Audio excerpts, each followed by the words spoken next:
Tanggal 14 Februari 2024 untuk pelaksanaan pemilu. Sedangkan pilkada November pada tanggal 28 November di tahun yang sama ya. Kalau dia nyalon wali kota, mundur atau tidak dari caleg nih? Undang-undangnya kan belum berubah. Undang-undangnya belum berubah, berarti mundur. Kita terbaru itu kalau tidak salah sekitar 74 partai ketua. 74. Itu yang dari partai yang sudah di parlemen ataupun partai yang tidak lolos parlemen tahun 2019 dan juga partai yang baru. Sekarang kan? Siap.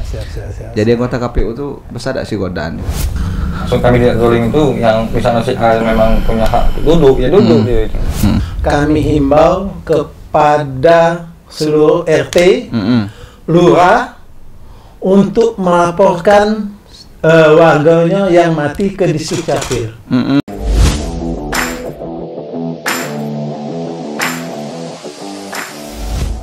Iya Mas Bro, sudah buka kan? Alhamdulillah sudah.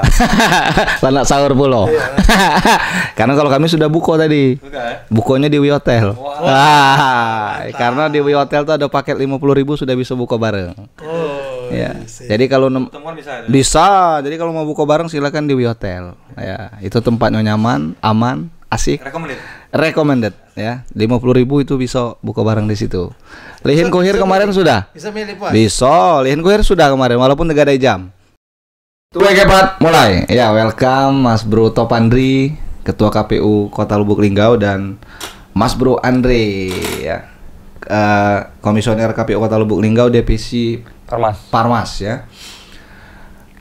Sengaja malam ini saya undang ya untuk ngobrol di podcast Mas Bro ya, karena saya lihat sekarang suara-suara pemilu 2024 tuh sudah mulai ada suaranya. Kalau kemarin kan masih debat nih.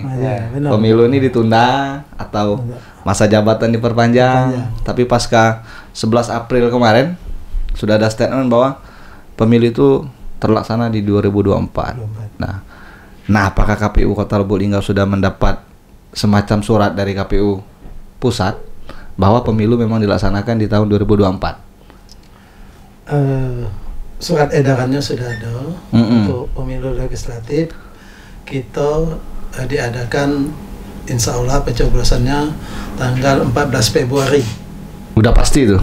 Sudah pasti ya? 2024. Oke, berarti Mas Guru sekalian ya, berarti sudah pasti ya, sudah pasti pemilu itu dilaksanakan di tahun 2024 di tanggal 14 Februari ya. Jadi tidak usah ragu lagi, usah takut lagi ya. Silakan start. Nah, silakan yang nyalek-nyalek. Tapi sebelum nyalek tuh aman ke dulu partainya. Nah, sekarang kita tanya dulu dengan KPU. Cak mano untuk proses partai. Karena kan ketika kita bicara pemilu 2024 ini sudah akan dilaksanakan di 14 April, otomatis kan tidak serta-merta tanggal 14 April kan dimulai. Pastikan tahapan sebelumnya itu panjang. Nah, kita pengen tahu dulu apa saja nih tahapan-tahapan untuk menuju 14 April itu.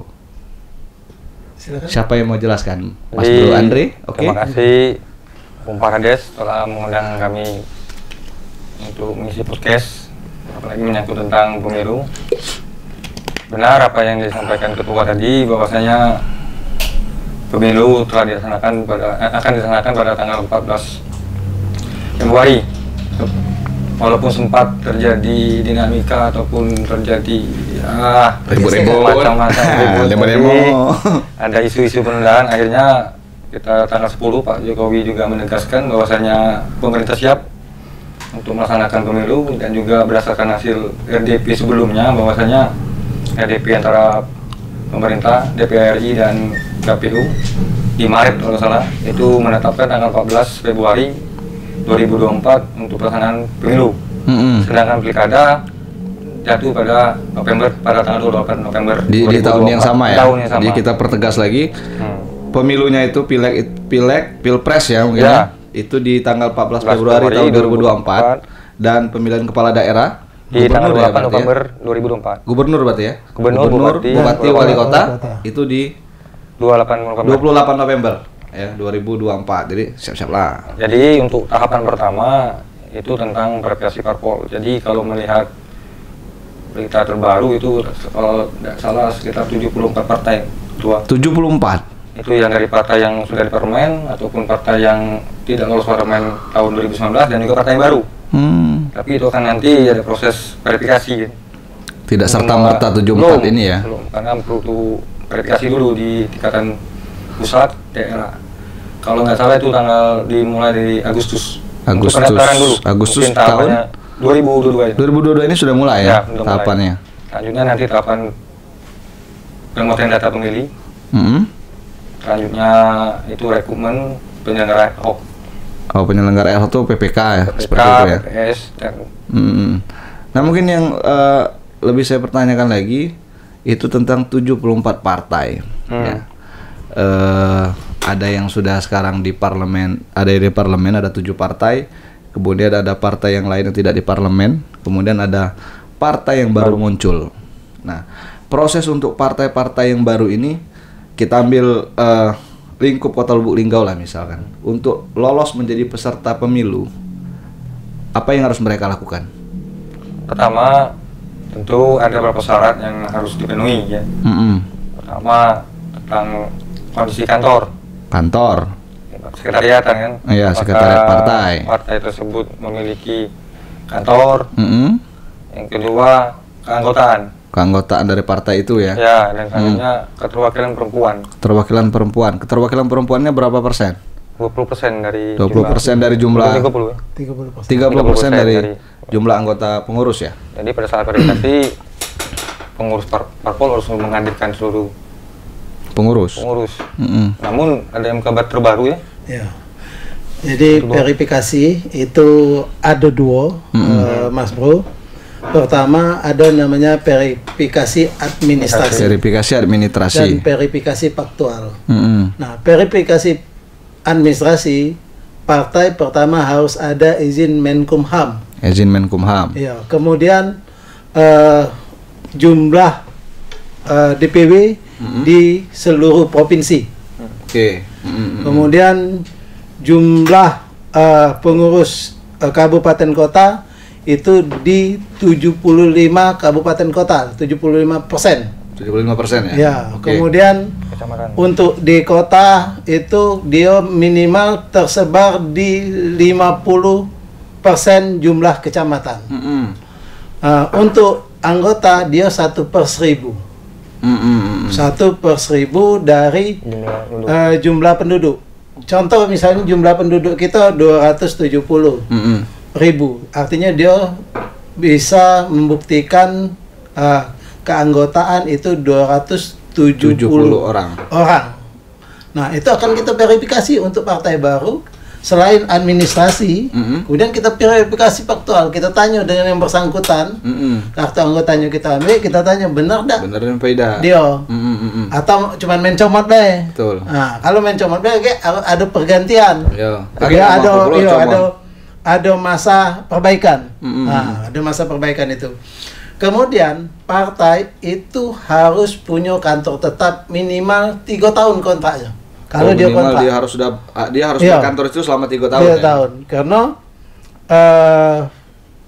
dari tahapan kita ini insya Allah mulai tanggal 14 Juni. 14 Juni ini sudah mulai ya? Sudah mulai, tapi kan ini diproses di pusat dulu. Pusat buat PKPU, buat aturan segala. Kayak selesai itu Bung Andre baru kita ke bawah melaksanakannya. Di Agustus tadi ya? Ya, Agustus, kemudian DPTB, kemudian itu yang akan kan. Kemudian dari 1/1000 itu, kalau dia misalnya partai yang sudah ada di parlemen atau lulus parlemen threshold, kita cuman verifikasi faktual baik. Berkas B yang kita verifikasi. Administrasi ya. Ya, administrasinya. Ya, termasuk jumlah kepengurusan minimal 30% dari anggota wanitanya, kemudian seluruh dan yang harus penting diingat, partai harus ada rekening sendiri. Rekening ya. Ya. Karena kaget pada saat laporan dana kampanye itu masuk ke rekening partai, bukan masuk ke rekening ketua atau pengurus. Nah, itu. Ini apa Bung Wades, Bro? Dari situ kalau dia partai yang tidak lulus parlemen, setelah kita verifikasi administrasi, kita akan melakukan verifikasi faktual. Verifikasi faktual termasuk juga kantor-kantor DPC akan kita lakukan verifikasinya. Ada ke lapangan. Karena kan harus 50% minimal. Jadi kalau di Linggau ini minimal tersebar 5 kecamatan. Dari 4 kan, 8 kan, jadi 5 kecamatan minimal tersebar. Juga keanggotaan dia kita pengen dia nyomot bayar apa tidak? Ya, dihadirkan ya. Iya, kaget nama ketua KPU dicomot. Kacau gitu. Yang itu. Masalahnya kadang-kadang ya yang kita tahu seorang ASN kan tidak boleh jadi pengurus partai. Kadang dicomot. Takutnya ada lagi ASN yang masuk. Ada biasanya galak nyomot tuh. Calon independen. Nyomot PNS. Wah, lala. Nah, Mas Bro, jadi kan tahapannya kan dari pusat dulu, dari pusat ya. Dari pusat, kemudian sudah tahu nih partai-partai yang harus diverifikasi kan, harus melengkapi berkas. Nah, partai yang di daerah ketika pusat sudah menyatakan 74 ini harus verifikasi misalnya.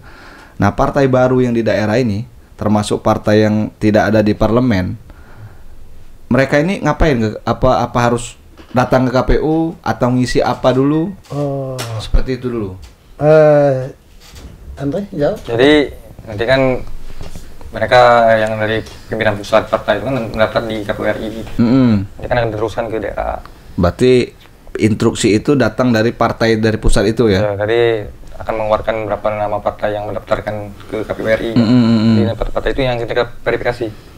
Berarti yang 74 Mas Bro sebutkan tadi itu secara Menkumham sudah ada ya? Ya, kalau saya baca, kalau nggak salah 74 kalau saya baca yang mendaftar ke Menkumham. Tapi yang mendaftar ke KPU kan belum. Belum ya? Kalau tahapannya di Juni tadi ya? Oh, bulan Agustus. Ya. Karena di kota Lubuk Linggau sendiri kita lihat memang sudah banyak ya. Sudah banyak beberapa partai-partai itu yang sudah ada ketuanya, ya kan? Sudah banyak. Dan jadi seperti ini Mas Bro Pak Hades melengkapi omongan Bung Andre bahwa partai yang sudah ada izin dari Menkumham kemudian diteruskan ke kita sini itu harus didaftarkan ke Kesbang. Kesbang juga. Dari Kesbang baru dia daftar ke kita. Ke KPU kota. Karena verifikasinya kita. Nah, kita sudah ada kawan-kawan Kesbang ngomong ada beberapa partai yang sudah melapor ke mereka, sudah mengajukan. Tapi sampai sekarang ke kantor kita belum ada, Andre ya? Ya, karena mungkin tahapannya tadi. Karena masih nunggu. Pemilu 2024 atau mereka ingin melengkapi keanggotaan dulu, mencukupi kepengurusan 50% dari jumlah kecamatan. Nah, itu. Pertama nyari anggota, yang kedua pemilu ini bener nggak? 2024. Itu.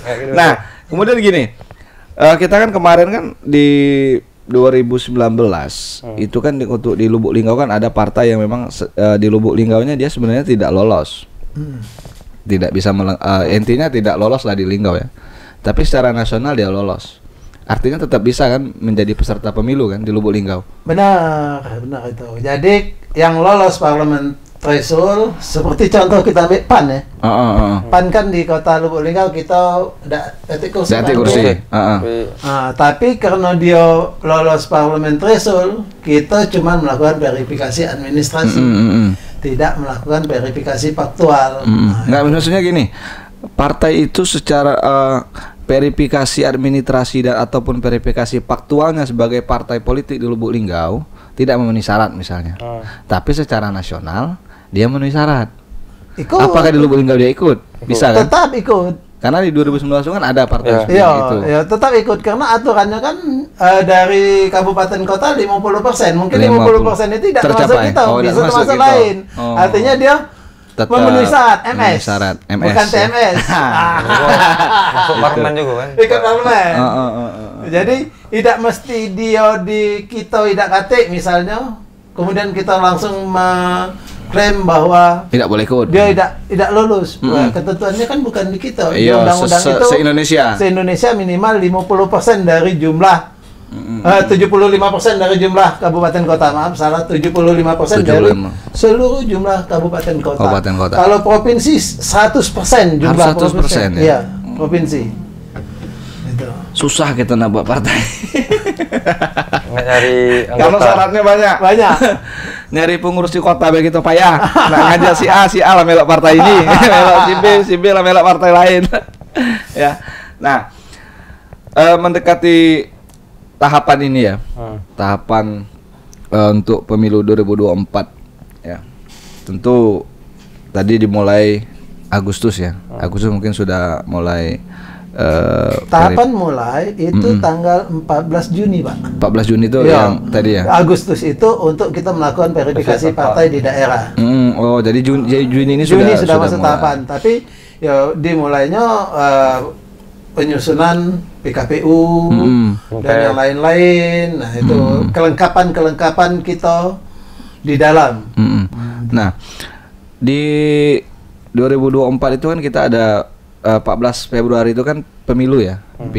Pilpres, DPD, DPR RI, DPR provinsi, kota, dan DPR kota. Kalau kita berkaca di 2019 itu kan masing-masing kan punya surat suara masing-masing nih. Berarti kemarin ada 6 ya. Yang serentak. 5 ya. 5. Itu kan banyak petugas yang kelelahan dan meninggal. Nah, kalau yang sudah dapat bocoran dari pusat, seperti apa mekanisme untuk pemilu 2024 ini, untuk pemilu yang ada 5 yang kita pilih ya. Kalau dulu kan 5 kertas suara, surat suaranya 5 kan. Nah, bagaimana mekanisme di 2024? Supaya tidak terjadi kelelahan lagi kan? Supaya tidak terjadi ada yang meninggal. Apakah sudah ada bocoran dari pusat? Jadi benar 2019 kan jadi evaluasi juga kan dari untuk KPU urusan KPU RI. Jadi ada simulasi kemarin dari KPU RI itu untuk menyederhanakan surat suara. Selama ini 5. Ini coba disederhanakan dari 2 kertas suara. Jadi 2. Ya, nanti kalaupun itu jadi kesepakatan dan juga sudah disahkan, nanti akan disosialisasikan. Karena tadi kan apa yang kata Mas Bro tadi kan. Untuk meninggal juga ada yang meninggal. Iya, 2 yang meninggal petugas kita di KPPS. Ya. Ini jadi bahan evaluasi baik dari KPU maupun dari pemerintah kan, untuk mengantisipasi jangan sampai terjadi korban lagi. Jadi ada penyediaan suara. Yang kedua, ini yang menjadi permasalahan juga itu dokumen. Dokumen maksudnya? Satu masalah administrasi itu kan yang ini juga yang akan lagi diusahakan untuk dipermudah. Oh, kertas rekapitulasi itu. Ya, kalau kemarin kan 5 berarti kan? Bayangkan kalau DPD aja kan tuh misalnya 24, berarti 24 dokumen yang harus dibuat, ditulis kan. Nah, ini kan nanti yang dicoba disanakan, mungkin KPU juga sudah memulai menggunakan teknologi RT. Itu nama mungkin dari Sirekap, tapi Sirekap ini juga masih menunggu payung hukum kan, karena belum masuk dalam undang-undang untuk menjadi suatu bahan. Nah, kalau yang penyederhanaan dari 5 surat suara menjadi 2 tadi itu sudah sah atau masih menunggu persetujuan lagi? Masih disosialisasikan, masih disimulasikan nanti kan. Tapi ada kemungkinan untuk 2 surat suara ya? Ya, suara nanti. Nah, 2 ini kan kita 5 seharusnya, dijadikan 2. Mana yang gabung, mana yang pisah? Kalau melihat dari itu, mungkin contoh presiden nasional kan, yang pemilu nasional kan, presiden, DPD, RI mungkin kan. Mungkin yang kedua itu yang daerah, DPR provinsi, DPR kabupaten kota. DPR RI-nya? Oh, tadi digabung dengan presiden. Itu nanti kan. Pokoknya tetap intinya 5 ini jadi 2 ya. Jadi 2. Kemudian juga rekapitulasinya disederhanakan juga. Disederhanakan nanti kan. Kita menggunakan teknologi, benar kata Bung Andi, kita pakai Sirekap. Tapi kaki katanya pakai teknologi curang pulo. Cak mana Mas Bro?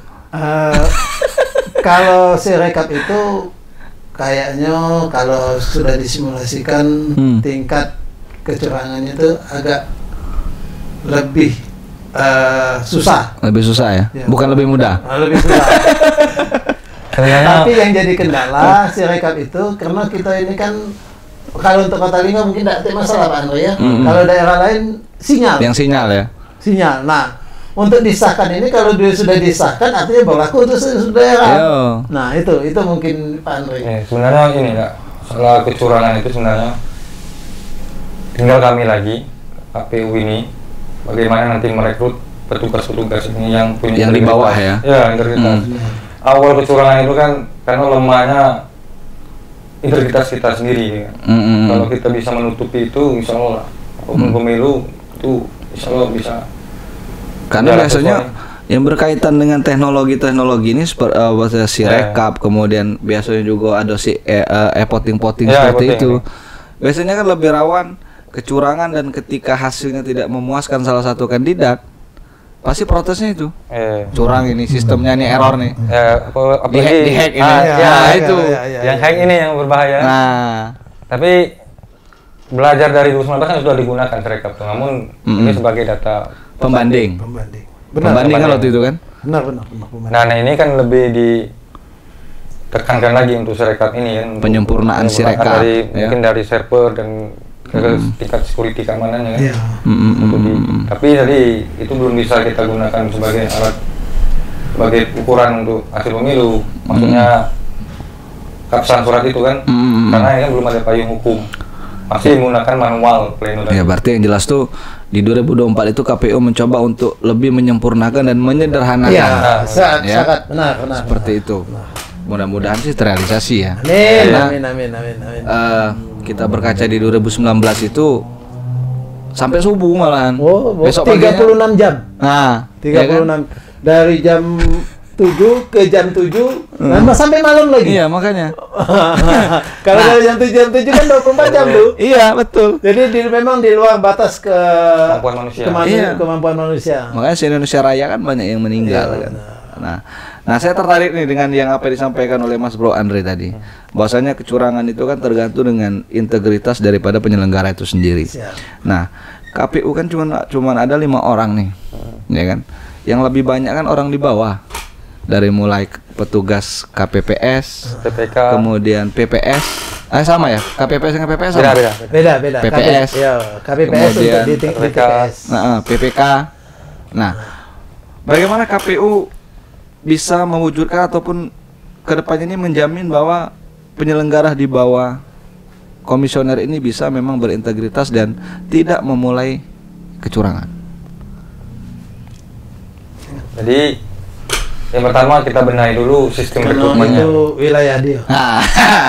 Dia punya wilayah. SM. Iya. Parmas dan SM. SM dia punya wilayah. Jadi yang pertama kita harus benahi dulu sistem rekrutmennya kan. Bagaimana? Apa yang selama ini salah? Nggak benar. Seolah kita salah satunya mungkin nak pakai CAT. Iya. Oh, sistem CAT. Dulu kan belum. Masih tertulis. Masih konten-konten. Masih konten-konten. Kita mencari yang memang penyelenggara yang paham tentang aturan. Sebenarnya dari penyelenggara pemilu ini mudah.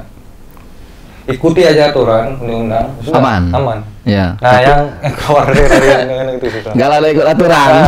Alhamdulillah kalau 2019 Lubuk Linggau ini zero. Ya, satu-satunya kabupaten kota yang zero konflik. Artinya ini bukan kerja keras KPU sendiri kan, dan juga peserta pemilu juga sudah cerdas. Tidak apapun kalah kan, bisa menerima hasil, itulah proses dalam politik. Dan juga kawan-kawan di PPK, PPS dan KPPS juga memiliki tanggung jawab besar untuk menyelesaikan pemilu di 2019. Alhamdulillah di Lubuk Linggau di Sumsel ini tidak ada konflik dan juga menjadi catatan baik, karena itu harapan. Selama ini kita selalu ditegur, jangan jadi contoh Linggau. Jadi Linggau menjadi presiden buruk sebelumnya. Karena kan sebelumnya kan selalu ada ini ya. Ya, betul. Tapi tadi tidak terlepas kami bukan kami yang merasa punya interest tinggi, tapi kami berterima kasih kepada peserta politik sendiri kan yang sudah dewasa, dan juga para konstituen pemilih juga cerdas dalam memilih kan, tidak ada anarkis ataupun terus itu.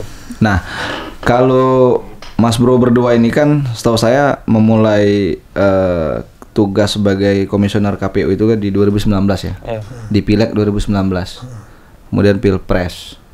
Ya serempak. Besar gak sih godaannya? Kalau Baik kakak lah 2 periode. Betul. Maksud saya memulai di iya. 2019 kan, di periode yang sekarang kan. Siap. Jadi anggota KPU tuh besar gak sih godaannya?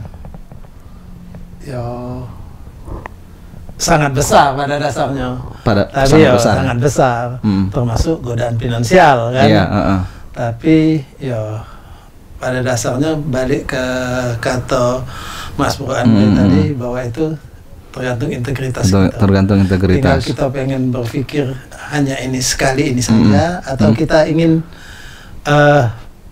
tetap menjaga integritas kita. Karena kalau kita masih bisa menjaga integritas kita, insya Allah kita akan bisa kemana baik. Walaupun kita sudah tidak di KPU lah. itu yang kami jaga. Kalau saya kan kalau masih muda kan. Tapi yang tua ini tidak lagi. Bisa bocoran ya. Bisa bocoran ya. Mentang-mentang lah katanya dia periode Saya lagi lanjut lah. Pertama kan karir, kedua prinsip kita kan kami kan mau pernah berkomitmen bersepakat bahwasanya untuk menjaga marwah KPU ini. Dan juga jangan sampai ada terjadi konflik dan juga tidak zolim. Maksud kami tidak zolim itu yang misalnya si A memang punya hak duduk dia itu. Kita tidak akan ganggu hak orang yang duduk. Nah, kan terjadi sempat ini kan 2019 kemarin kan bisa dikatakan ngeri itu apa? Selisih antara satu calon dengan calon lain itu tipis ya. Nah, itu posisi itu yang sangat berat bagi kami dengan kode-kodean itu. Tapi terjadi komitmen kawan-kawan berlima bahwasanya kita tidak boleh zolim, yang duduk ya harus duduk. Kita menjalani sesuai aturan. Ya, sekarang kita tanya yang lebih senior, yang sudah 2 periode. Godaannya tuh apa sih? Ngubah hasil, mempertahankan, atau seperti apa sebenarnya? Yang ditawarkan godaan itu?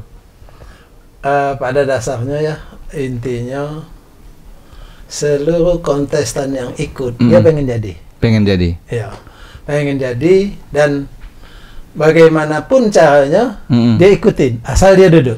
Nah, tapi kan kita tidak sebatas itu baca kita. Dan alhamdulillah saya dapat tim-tim yang mempunyai integritas tinggi, yang tidak tergiur oleh duit, sehingga kita mungkin bisa dikatakan untuk pemilu 2019 salah satu yang terbaik di Sumsel. Oh, tepuk tangan dong.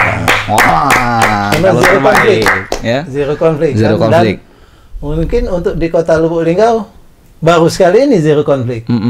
Itu. Jadi alhamdulillah kita dapat tim yang tangguh. Kemudian KPU ini kan kalau sudah masuk tahapan tidak kate jam kerja. Siang jadi malam, malam jadi siang.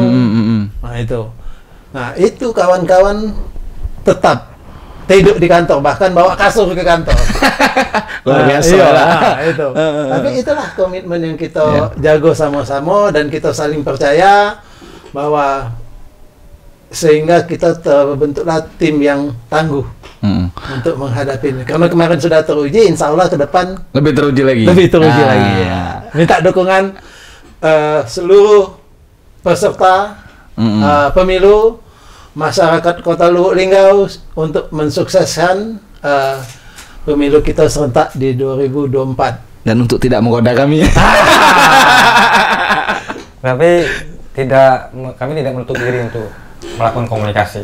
Karena KPU ini kan bersentuhan dengan peserta itu sendiri kan, yang punya konsentrasi kan. Jadi walaupun ini lagi takut juga ngobrol dengan kontestan. Kayak ini kan. Karena kita melayani. Ya benar, Bapak pernah ngomong dan KPU melayani. KPU itu melayani dan pelaksana undang-undang. Ya, kalau mengayomi polisi, Pak. Jadi seluruh peserta pemilu akan kami layani secara sama. Silakan bertanya, silakan menelpon, apapun yang ingin dikonsultasikan. Itu adalah tugas kami supaya peserta dan penyelenggaranya jadi cerdas. Nah, kalau peserta dan penyelenggaranya jadi cerdas kan, pemilunya insya Allah sukses. Ya, itu kan kalau KPU-nya ya, kalau komisioner KPU. Nah, kalau godaan di bawah cuman apa? Kalau godaan di bawah? Pada dasarnya di PPK, di KPPS, di PPS sama baik godaan. Godaannya sama. Sama baik. Tinggal lagi ya kita meyakinkan dengan kawan-kawan kita di bawah bahwa kita kalau bisa bekerja dengan ikhlas, kemudian jangan menzalimi uang, karena yakinlah bahwa rezeki kita itu tidak akan tertukar. Kalau itu sudah memang rezeki kita, ada jalannya untuk kita. Kalau mereka sudah yakin itu, kemudian rekrutmen juga nanti kita akan lakukan ya salah satunya CAT tadi supaya orang yang ikut di PBK, PPS itu berkualitas. Jangan dia melok-melok beda tertib dan gawean. Nah, itu yang kita khawatirkan. Jadi karena di PPK direkapkan, di PPS tetap ada perekapan, cuman dia membantu mengawasi di KPPS. Gitu. Oke. Jadi goda-godaan sudah ya. Lewat ya. Lewat sudah. Nah, 2024 itu kan ada 2, pileg dengan pemilihan kepala daerah. Pileg dulu itu di 14 Februari dan pelantikan Oktober. Caleg terpilih Oktober. Sementara November baru pencoblosan kepala daerah kan? Dan sebelum pencoblosan kan ada prosesnya kan? Daftar bulan Junian sekitar. Nah, berarti belum dilantik dong? Iya. Yang terpilih. Iya. Benar. Nah, kalau dia nyalon wali kota, kita kan wali kota ya. Kalau dia nyalon wali kota, mundur atau tidak dari caleg nih? Undang-undangnya kan belum berubah. Undang-undangnya belum berubah, berarti mundur. Harus mundur. Mundur. Ya. Walaupun belum dilantik. Belum. Misal nih aku ya, aku nyalon Cali. caleg terpilih. Caleg terpilih. Ya, Cali. Iya, Cali, ya. Kemudian aku nak nyalon wali kota. Karena lo menang caleg kan? Iya. Daftar kan? Daftar aku. Berarti harus mundur. Mundur dari calon terpilih. Calon terpilih. Siap-siap, Jadi, Pak. yang jadi calon terpilih suara terbanyak kedua yang akan menggantinya. Itu proses PAW nanti kan? PAW. Berarti kalau yang nak nyalek, Milula nomor 2. Milula yang nak nyalon wali kota. Jadi nomor 2 lah. Peluangnya usaha kan? Jadi itu ya ternyata ya. Tapi undang-undang ini kan berarti tetap ini, tapi tidak tahu kan lagi ke depan ini kan kita namanya dinamika politik ini kan entah ada mungkin revisi, berubah, entah direvisi, tapi untuk sekarang ini memang harus mengundurkan diri. Caleg terpilih ya. Nanti kita takut juga nanti ada gugatan ke MK ini masalah ini kan, nah itu berubah kan. Masalah aturan itu kan. Masalah aturan itu kan. Caleg terpilih boleh cuti. Dilantik belum lah cuti. Kita Tito kan kalau salah ngomong undang-undang itu bisa dirubah. Iya. Yang tidak bisa dirubah Al-Quran. Artinya kan amandemen itu bisa. Cuman amandemen pemilu ditunda tuh prosesnya agak panjang. Dan bisa berdarah-darah. Nah, kalau kami KPU ini kan pelaksana undang-undang dan juga taat aturan hukum. Ketika memang itu di amandemen ya itu yang harus kami jalankan. Ketika memang itu tidak di amandemen ya kami tetap pada aturan yang kamu. Nah, mungkin banyak yang bertanya juga seperti ini. KPU periode 2019-2024 ya, kalau 5 tahun. Terakhir pileg itu kan 2019. 2020 kosong, 2021 kosong, 2022 kosong. Komisioner ngapain? Nah, mungkin kan banyak yang nanya kan? Oh, ya. Bener nggak Mas Bro? Iya. Apa tidur baik? Nah, apa tidur baik? Jadi kami itu sesuai dengan Undang-Undang Nomor 7 kan, bahwasanya ada perintah untuk melakukan DPT berkelanjutan. DPT berkelanjutan. Nah, itu tiap bulan kami lakukan aplikasi DPT yang 2019 katanya masuk untuk disempurnakan ataupun pembersihan, kayak mungkin ada yang ganda yang kemarin yang meninggal itu dihapus. Dan juga mungkin ada juga memperkuat internal. Dalam hal ini kan ada penguatan dari internal di KPU kota sendiri ataupun di provinsi yang memanggil badan kota untuk memperkuat itu. Jadi memang walaupun kosong ada pemilunya, pekerjaannya tetap kantor Pak ya? Iya, kantor. Jadi seperti ini. Jadi seperti yang dikatakan Bung Andre, kita itu ada gawe tiap bulan dan operator kami tidak berhenti setiap hari menyisiri data-data yang kemarin yang masih ganda. Rupanya masih ada yang ganda. Yang masih ganda ini pertama di perbatasan, Pak. Di perbatasan daerah tetangga. Iya, daerah tetangga. Dia itu contoh lah di Curup kita kemarin ada ke Curup melakukan studi banding ke sana, kerjasama ke sana, mencocokkan data kita.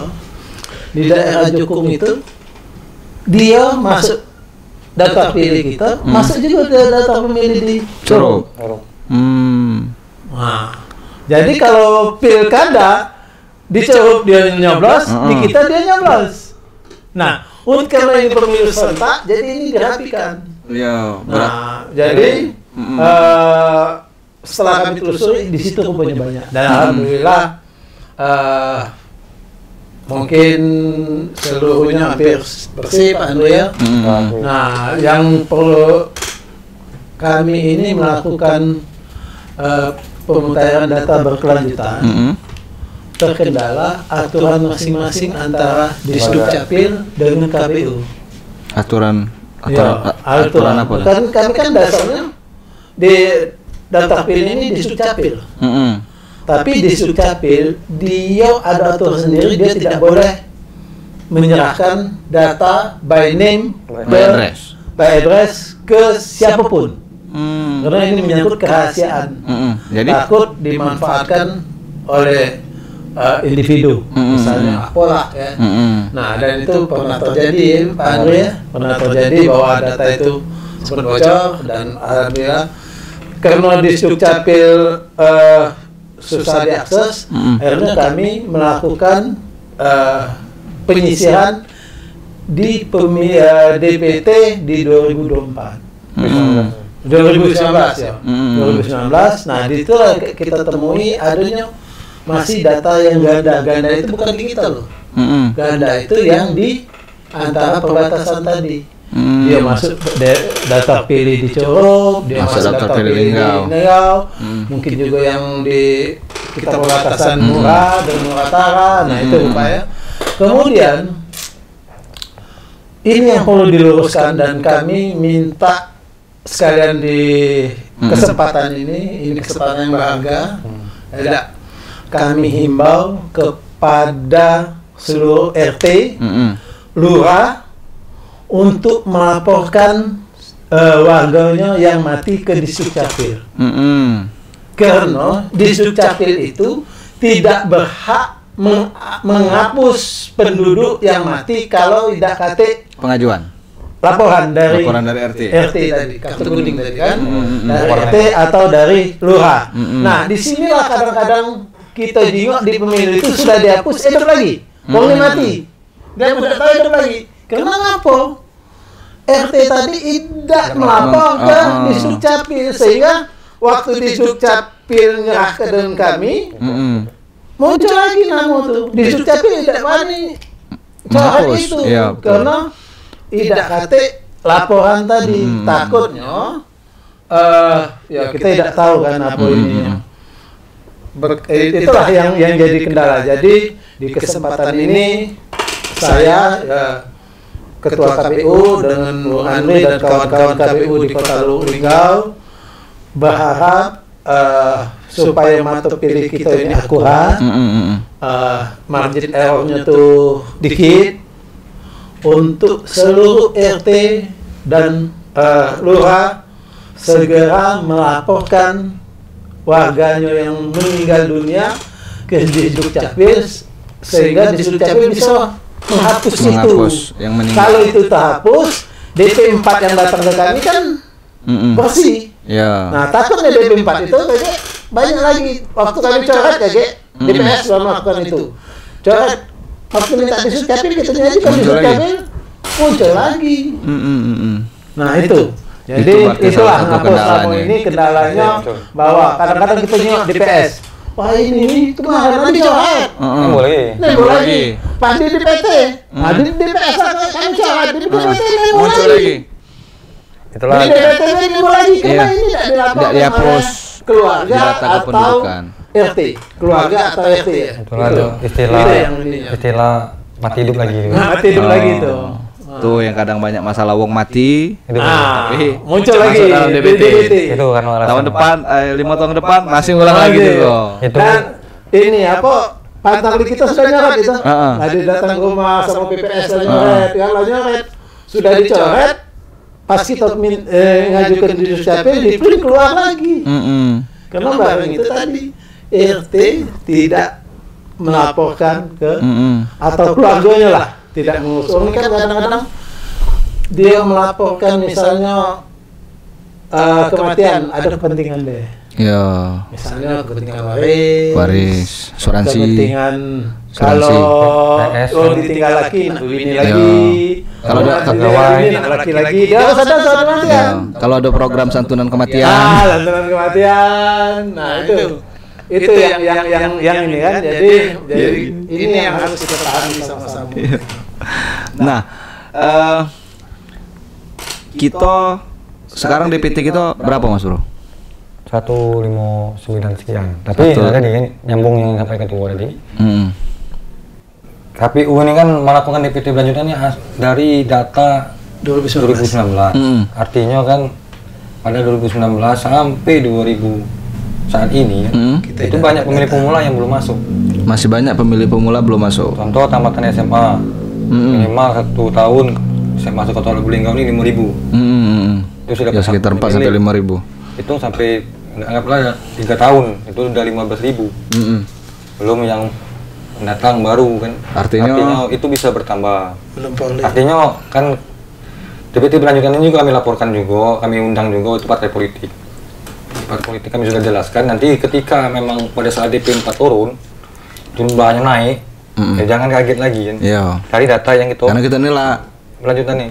Berapa tahun? 2019, 20, 21, 22. 3 tahun. 3 tahun. Kalau 4.000 berapa? 12.000 nambah. Dari 2024 tuh DPT. 12.000 berapa kursi itu?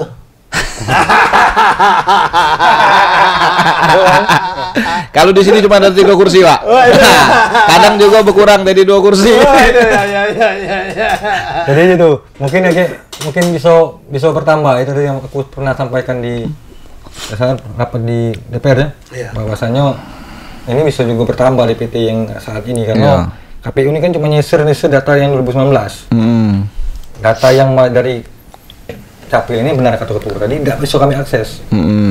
Karena aturan tadi Pak Iwan. Nah, jadi mungkin pada saat keluar DP 4 itu kan jumlahnya lebih dari itu gitu. Yang mungkin pemulaian perekaman baru-baru ini kan itu masuk semua ini.